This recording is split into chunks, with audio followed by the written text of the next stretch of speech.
Michiana and Get Inspired. I'm Diane Bennett with RE/MAX 100 in Indiana, Inspired Homes in Michigan, and our guest for Life Inspired today is John Meiser, now with Hannah's house. Right. Which is really exciting. I can't wait to hear all about that. 2 days in. 2 days in. So if you're tuning in for the first time and you've not watched Life Inspired before, we have guests on that are going to talk about typically a trajectory change moment in their lives. There's a ... moment, and sometimes several in each life, where God kind of got our attention and turned us towards Him. So we're going to ask John about that. There's one specific ... moment that you're going to talk about, and then God moment. And what's your backstory for it? What was life like before your dots?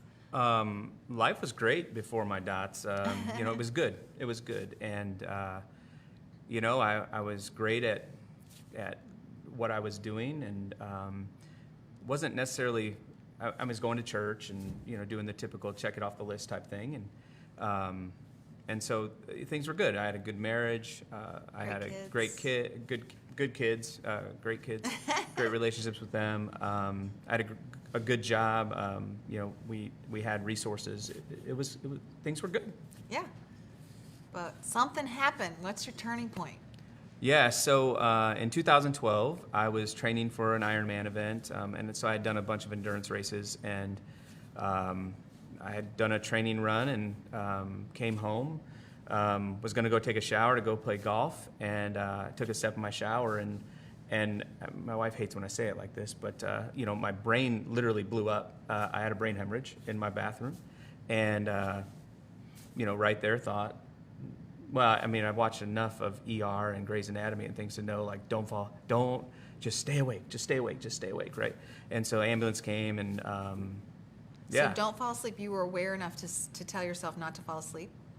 Yeah, everything in me wanted to pass out, and I was, luckily my family was home, and called the ambulance and everything, and I just remember in that moment being really scared of, like, I don't know what's going on. I've never experienced pain like this, and so yeah, they took me to Memorial Hospital, and I don't remember much, but apparently they couldn't help me here, and they sent me to Central DuPage Hospital in Chicago, and wow. Did a few brain surgeries, and family said goodbye, and not like goodbye, but like you're really not supposed to survive. What you see today didn't seem like really an option, 4 to 6 weeks in ICU and months and years of rehab, and it'll probably never be normal, which my wife would say, well, he's never been normal. So that was sort of the turning point in my life. And so how did God catch your attention with that? Why did that turn? What does that mean? Why did it turn? What's different? So I don't remember much in the hospital because I was semi-comatose most of the time.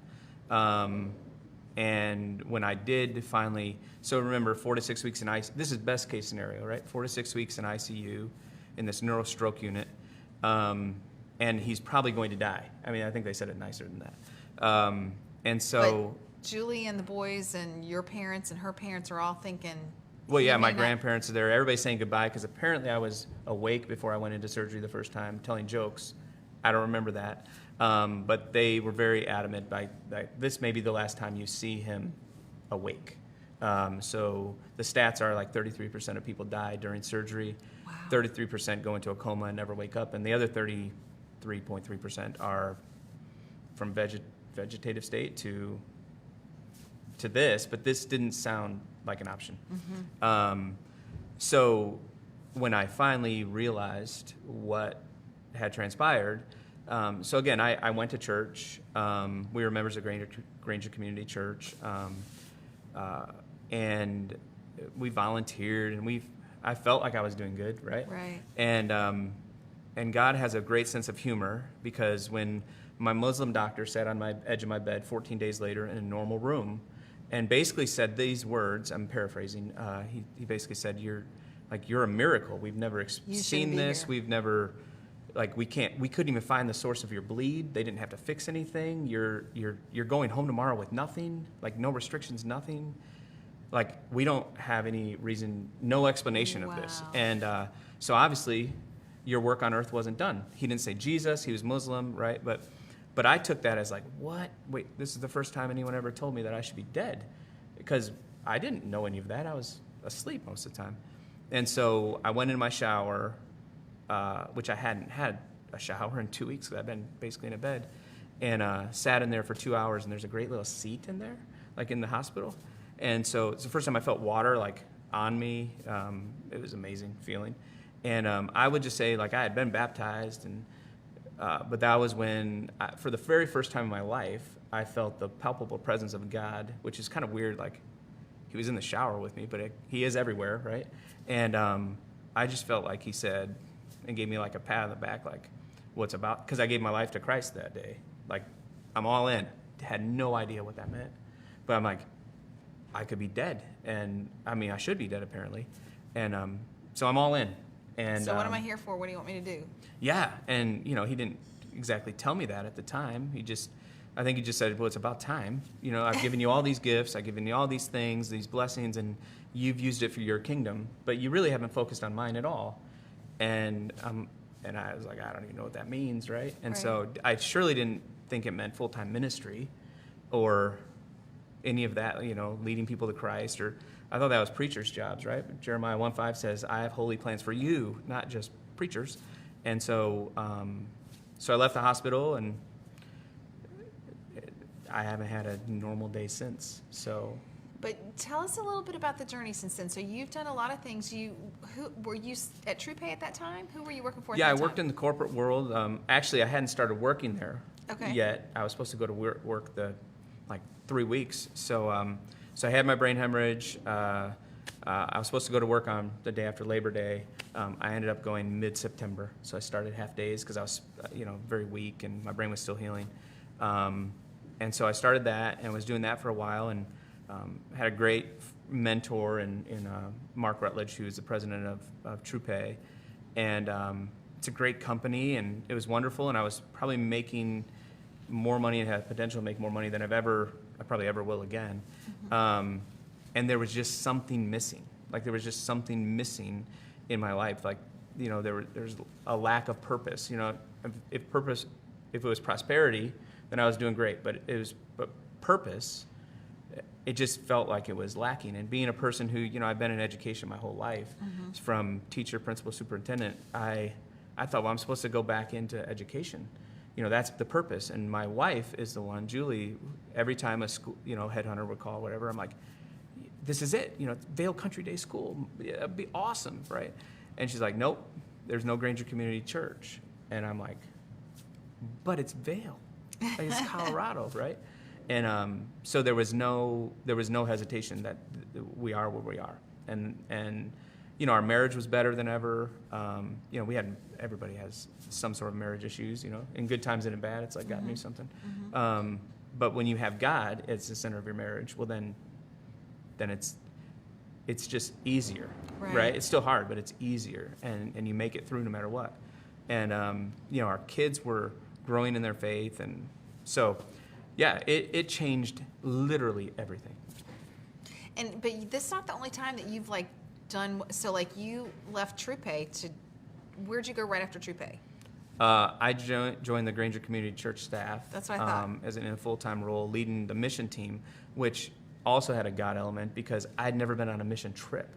And so in my interviews with them, I actually said at one point in this group interview, you guys do realize, right, I've never done a mission trip, but you're going to hire me to do that. So just so you know, Granger, when they have an opening, there's lots and lots of people that apply. I didn't technically even apply. And so I would just say it was all God, right? Mm-hmm. It was all God, just do this. And it was very clear. My wife, her spiritual gift of discernment is super high. And when it was offered, and she just had this piece, this is what you're supposed to do next, which meant she had to go back to work and do these things. Because you cut your pay by a ton to go from the corporate world to it was a church world. Decent pay. Granger pays us very well, but it was a pay cut from Friday to Monday on purpose.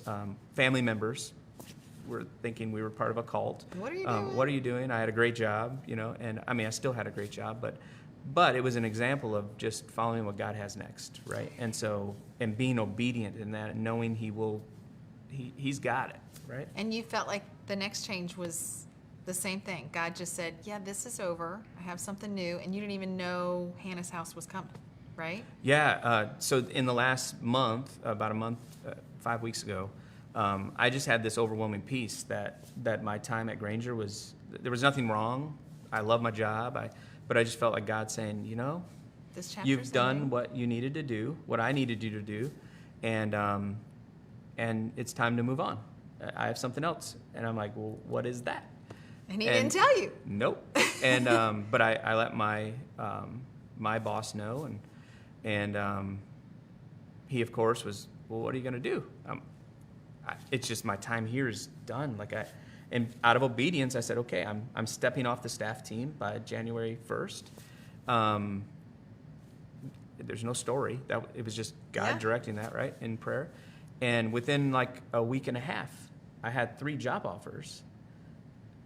And honestly, I was going to pick a different one. And when I spent time in prayer, it took me a couple days to figure out what God was. I just want to be obedient. What do you want me to do, God? I don't want to do what I used to do what I wanted to do. Well, that didn't work out so well. I just want to do what God wants me to do. And so while I thought it was this other role, God was like, nope, I need you to do this. And it wasn't even until last week that I met with, I started, my official start was yesterday. It wasn't until last Friday. There was a person on this team, so I stopped in to drop some things off and kind of settle my office. And it was something she said that made me go, oh, this is why. And, my purpose is, I know my purpose. I exist to, right? I exist to encourage, motivate, and inspire people to live with more joy, purpose, and peace in relationship with Christ. That's what I do. That's what I do. That's who John Meiser is. Yeah, that's what I'm going to do every minute. I'm on borrowed time, so I'm going to do that every second that I can. And that's exactly, I think, what Hannah's house needs is someone who can encourage, inspire, and motivate people to live with more joy, purpose, and peace. These pregnant women who are in our care, we can give them skills. We can teach them how to cook and help them find a job and all these things. But that's just a good life, right? To have a great life, you have to have Jesus. And so, it's you can have happiness, but you can't have joy. Mm-hmm. And so that, I think, is why I'm there. Thanks. So it's going to be, and our staff, I think our staff, kind of coming around that core value, mind, body, soul. We have to equally pay attention to all those pieces. Awesome. Yeah. Thank and you. All because of a brain whatever, I don't even know where, but something in my brain blew up and it changes the course of your life. Not everybody has to have that, right? So for all of you out there, whatever you're going through, God has a purpose for all of us. And it's our choice. Do we live on purpose for His purpose or our purpose? And so I just encourage you to be on. Listen to the tap on the shoulder so you don't have to get a brain bleed. Is that your advice? Yeah, I don't think you have to hit rock bottom before you look up, right? But some of us that are a bit stubborn and hard-headed, sometimes we need to be whacked over the head to be awakened. We all have gifts that we can offer the world. Yeah, awesome. Thank you for sharing. Yeah. All right. Thank you guys for watching. If you would like to talk to John about a relationship with Jesus and how to get one, I know he'd have coffee with you. You can message us here, and he would love to meet with you, have coffee, whatever. If you want to get involved in Hannah's house, they have volunteer stuff all the time, so message us here, and John will get you hooked up with Hannah's house. And if you've got somebody that could be on the red couch and tell their story about why they're following God, we'd love to share that as well. So thanks, John. You're welcome. Thanks for having me. Absolutely. Thanks, Facebook, for watching. You guys have a great weekend. Bye-bye.